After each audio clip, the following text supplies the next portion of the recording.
안녕하세요. 금융교육전단의 조항준입니다. 지난 시간에 이어서 이번 시간은 인출 시대에 활용 가능한 자산의 종류와 구성에 대해서 좀 알아보려고 합니다. 첫 번째 시트를 보시면 선진국의 은퇴 후 금융소득 모델에 대해서 좀 그 자료를 보여드리고자 하는데요.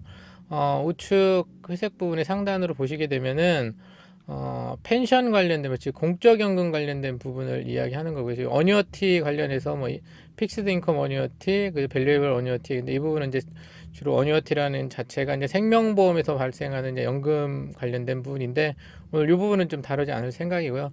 좌측 인베스트 포트폴리오 관련된 부분도 일정 부분 활용 가능한 그 자산에 대해서 몇 가지 그 안내를 좀 드리고자 합니다. 펜션 부분은 총 세 가지로 나눌 수 있는데, 그 첫 번째로 이제 국민연금 같은 공적연금을 말씀드리고, 두 번째는 연금저축, 그 다음 세 번째는 그 퇴직연금 부분을 좀 말씀을 드리려고 합니다. 그러니까 퇴직연금이나 연금저축을 어떻게 활용하게 됐을 때 조금 더 효과가 날 수 있는지에 대한 이제 설명을 좀 드리고자 하고요. 그 다음에 이제 말씀드리고자 하는 게 생명보험 관련된 부분이 아닌 그 일반 펀드 자산이나 기타 자산을 활용해서 연금자산을 활용할 수 있는 이제 상품 중에 이제 월지급식 상품을 좀 이제 말씀을 드리고자 하고요. 네, 좌측 그 포트폴리오 매니지먼트 부분은 오늘은 좀 구체적으로 좀 다루지 않도록 하겠습니다. 지난번에 저희가 이제 100세 현금흐름표 관련된 부분을 만들 때 이제 공적연금 관련된 부분을 말씀드렸는데, 일단은 뭐 연금을 받으시는 분들도 계시고 연금을 이제 앞으로 받으셔야 되는 분들도 계신데, 이제 그 표를 구성하기 전에 이 연금 부분을 어디서 조회하면 되는지 그 사이트를 열어놓고 좀 안내를 좀 드리고자 합니다. 국민연금 관리공단이라는 사이트를 그 포털 사이트를 통해서 이제 검색을 하시고 들어가시게 되면 아래와 같은 화면이 이제 나타나게 됩니다. 이제 로그인 하실 때는 그 공인인증서를 활용하시면 좀 편하시고요. 로그인 하셔서 보시게 되면 우측에 이제 빨간색으로 이제 박스 표시해 놓으신 내연금 수령액이라는 부분을 클릭해서 이제 들어가시게 나면 우측 하단에 국민연금 예상액이라는 부분이 이제 나타나시게 됩니다. 국민연금 예상액을 누르시게 되면 세전, 세후 이렇게 금액이 나오시게 되는데, 아마 그 국민연금이 물가 상승을 일정 부분 반영하고 있기 때문에 아마 현가 가치 대비 큰 변동성 없이 받을 수 있는 예상 금액이 이제 나오시게 되고, 이 예상 금액을 활용하셔서 100세 현금으로 뺀 위쪽에 국민연금 또는 공적연금 부분을 명기해 주시면 될 것 같고요. 기타 뭐 공무원연금이나 아니면 군인연금, 사학연금들 활용하시는 분들은 각 사이트를 활용하셔서 아래와 같이 똑같은 그 예상 수령액 금액을 점검해 보시면 좋을 것 같습니다. 두 번째 이제 주택연금 관련된 부분인데, 마찬가지로 아까 국민연금 예상액 우측에 보시게 되면은 주택연금 예상액이라는 게 있는데, 주택연금 예상액 조회는 그 배우자 포함 만 55세 이상인 경우에만 조회가 가능하시게 되고요. 생년월일을 넣으시고 하단에 보면 시세검색이라는 부분을 눌러 보시면은 거주지 관련된 아파트들이 나타나게 됩니다. 시세 검색이 그 아파트 중심으로 이루어졌기 때문에 뭐 빌라나 일반 주택들은 현실적으로 지금 이 자료를 통해서 검색하기는 어렵지만, 그래도 역산해서 좀 살펴보면 평균적으로 내가 보유하고 있는 거주주택의 시세 대비 2%에서 2.2% 정도면은 예상 금액까지 거의 유사한 숫자가 나오는 걸 활용하실 수 있고요. 배우자 또는 그 개인 연령대에 맞게끔 검색하셔서 실질적으로 내가 보유하고 있는 주택이 은퇴 후 주택연금으로 어느 정도 예상이 될 수 있는지에 대한 것들을 한번 더 조회해 보시고, 관련된 100세 현금흐름표 자리에 똑같이 국민연금처럼 아니면 공적연금처럼 그 표기를 해주시면 좀 도움이 되지 않을까 하는 생각이 듭니다. 다음 자료는 퇴직연금 수령에 활용한 방안인데, 퇴직연금을 우리가 이제 지난 시간에 말씀드렸던 것처럼 퇴직연금을 활용해서 은퇴 금액을 잡을 때 매월 내가 수령할 수 있는 금액이 어느 정도 될까라고 하는 그 부분을 말씀을 드렸었는데, 퇴직연금을 연금으로만 수령하지 않고 연금 외적인 방안으로 수령할 수 있는 방법과 이제 비교해 본 자료인데요. 퇴직연금에 관련해서 가정적인 예시는, 첫 번째는 25세 전후로 직장에 취업을 하시게 되면 취업한 기준에 평균 급여를 월 한 250 정도, 연봉 기준 한 3천 정도 잡고요. 매년 임금 상승을 5%, 그 다음에 퇴직연금 운용 수익을 연 4% 정도를 예상해서 만든 시뮬레이션 자료입니다. 물론 현실적으로는 지금 이제 퇴직연금 실제 수익률 자체가 1에서 1.5%가 이제 저조한 성과를 나지만, 운영 관리나 이제 성과 관리를 잘 하게 됐을 때 더 좋은 성과를 낼 수 있기 때문에, 실질적으로 호주 같은 경우는 약 8에서 9% 정도의 이제 퇴직연금 수익률 효과가 나오니까 한 4% 정도를 예상 시뮬레이션으로 참고해 볼 수 있도록 만들어 봤습니다. 퇴직연금을 좀 전에 서두에 말씀드렸던 것처럼 250만 원의 월 급여로 시작해서 약 30년간 근속을 한다. 30년간 근속하면서 매년 임금 상승 5%, 그다음에 매년 수익률 4% 기준으로 놓고 보면 퇴직 시점에 연금으로 예상할 수 있는 금액이 20년 정도 수령한다라는 전제 조건을 놓고 봤을 때 116만 9천 원 정도라고 하는 이제 금액이 예상이 될 수 있습니다. 물론 이 부분은 이제 운용 성과나 아니면은 퇴직연금 가입 기간에 따라서 변동성은 있게 되겠지만, 그래도 이제 참고해볼 만한 자료이기 때문에 그냥 예시표는 예시로만 이해를 해주시면 좋을 것 같고요. 근데 이 116만 9천 원이 20년간 연금을 수령하겠다라는 기준을 놓고 연금을 수령하게 되면 20년이 되면은 내가 보유하고 있는 퇴직연금의 이제 잔액이 전부 이제 소멸되시겠죠. 그러니까 영원이 될 텐데, 이 부분을 약간 이제 다른 관점으로 이제 생각을 했던 게, 우리가 이제 은퇴 후에 꼭 퇴직연금을 연금으로 수령하지 않고 일시금으로 찾아서 정말 운용을 좀 잘하고 관리를 좀 잘하는 모델로 좀 놓고 봤을 때는 아래 같은 이제 시뮬레이션을 만들 수 있는데, 아래 조건은 퇴직연금 의회 자료에서 전체 누적금이 2억 8천 정도 됐는데, 2억 8천 정도를 퇴직연금 일시금으로 수령했을 때 약 16.4% 정도의 퇴직소득세를 납부하시고 현금을 찾기 때문에 내가 수령하는 금액은 약 2억 3천 정도 되시는데, 2억 3천을 매달 이자를 지급받는 월지급식형 상품을 활용하시게 되면은요, 이자 금액이 인출률 4% 기준으로 월 한 90만 원 정도, 아까 116만 원 정도라고 했으니까 추가 인출을 통해서 116만 원으로 같이 맞춰봤습니다. 같이 맞춰보니까 같은 기간 20년 기준으로 놓고 봤을 때 퇴직연금은 아까 말씀드렸을 때 전체 수령을 했을 때 영원이라고 말씀을 드렸죠. 이제 잔고 금액, 얘는 20년 기준으로 놓고 봤을 때 약 1억 정도의 이제 잔고가 남는 것으로 이제 시뮬레이션이 나타나는데, 이 부분이 100% 픽스되어 있는 것은 아니지만, 운영 성과나 아니면 활용 기간, 활용 방법, 그다음 관리 방법에 따라서 변동성은 있겠지만, 그래도 연금으로 수령하는 방법 대비 그래도 조금 더 나은 모습으로 잔고 금액이 남을 수 있다라는 부분이 시뮬레이션상 나타나기 때문에 한 번 정도 검토해보고 이 부분에서 관심을 가져볼 필요가 있을 것 같아서 자료를 좀 준비해 봤습니다. 네, 다음 자료는 이제 연금저축인데요. 연금저축은 일반적으로 여러분들이 이제 현업에 계실 때 세액공제, 즉 세금을 좀 절세하고자 하는 부분 때문에 주로 많이 활용을 하시는데, 이 부분도 퇴직 후에 연금으로 수령할 수 있는 이제 자산으로 활용할 수 있습니다.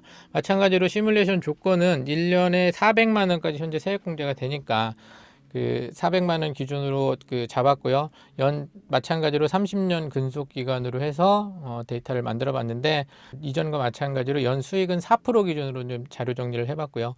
퇴직연금과 다르게 연금저축은 임금 상승을 굳이 반영하지 않아도 될 것으로 예상을 하고, 과거 이제 25만 원에서 이제 34만 원 늘어난 것처럼 향후에도 이제 증액이 가능한 형태로 세액공제 금액이 늘어나게 된다면 추가 증액은 할 수 있을 것으로 보여지는데, 일단은 현재 기준으로 연 400만 원에 매년 4% 수익을 기준으로 30년 동안 납입하고 운용한다라는 전제 조건을 가지고 이제 자료를 만들어 봤습니다. 30년 시점에 위 기준을 놓고 봤을 때 누적되어 있는 전체 총 자산 1억 8,400 정도, 이것을 퇴직연금처럼 20년간 연금으로 수령한다는 기준을 놓고 보면 약 76만 원 정도의 그 연금 수령이 예상되는데, 퇴직연금에서 그랬던 것처럼 얘도 일시금으로 자산을 찾아서 일정 부분 매월 이자를 줄 수 있는 금융상품을 활용하게 됐을 때 이제 어떤 효과가 나타나는지 한번 자료를 보시면, 마찬가지로 얘도 그 일시금으로 찾았을 때 소득세라는 것을 이제 내고 찾아오셔야 되기 때문에 금액이 좀 줄겠죠. 그래서 원래 금액은 1억 8천 정도 됐는데 실제 내가 수령하는 1억 5천 정도, 이 1억 5천을 매달 받는 이자를 놓고 봤을 때 연 배당률 4% 정도로 그 시뮬레이션을 돌렸고요. 부족한 부분은 마찬가지로 추가 자산을 인출하는 모델로 그 자산을 잡았고요. 그래서 20년 시점에 연금저축을 연금으로 수령했을 때는 영원 기준이 되지만, 마찬가지로 얘도 20년 시점이 되게 되면은 실제 원금이 소진되는 것과는 다르게 일정 부분의 원금이 좀 남아있는 형태의 모습을 보여줍니다. 사실 이 부분을 그 시뮬레이션 하게 됐던 그 계기가 있는데요. 생명보험의 연금에 대한 고민을 하다가 이제 만들어지게 됐는데요.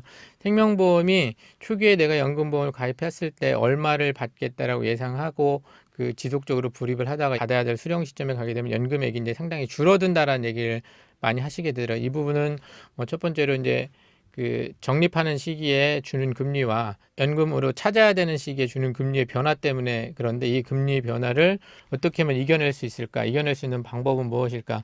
또 하나는 생명보험 연금은 대부분 종신연금으로 연금을 수령하게 되는데, 그 연금을 수령하게 되는 시기에 조기 사망을 한다거나 보증기간이 지난 후에 사망을 하게 되셨을 때 나머지 잔존 금액을 회수하지 못하는 요인들을 가지고, 그러면은 똑같은 구조로 놓고 봤을 때 얘도 원금이 사라지는데 원금을 좀 살릴 수 있는 방법은 없을까라는 걸 고민을 하면서 만들게 된 자료이기 때문에, 생명보험의 연금이 나빠서가 아닌 새로운 대안이 없을까라는 관점으로 고민을 했다라고 좀 이해를 해주시면 좋을 것 같고요. 그래서 아까 초기에 보여드린 자료 중에 어뉴티 부분을 꼭 생명보험으로만 진행하지 않아도 가능할 수 있겠다라는 고민을 좀 했고, 그 관련된 부분에 대해서 좀 보충할 수 있는 자료가 됐으면 좋겠다는 생각으로 자료를 만들어 봤으니까 참고하시면 좀 도움이 되지 않을까 싶은 생각이 듭니다.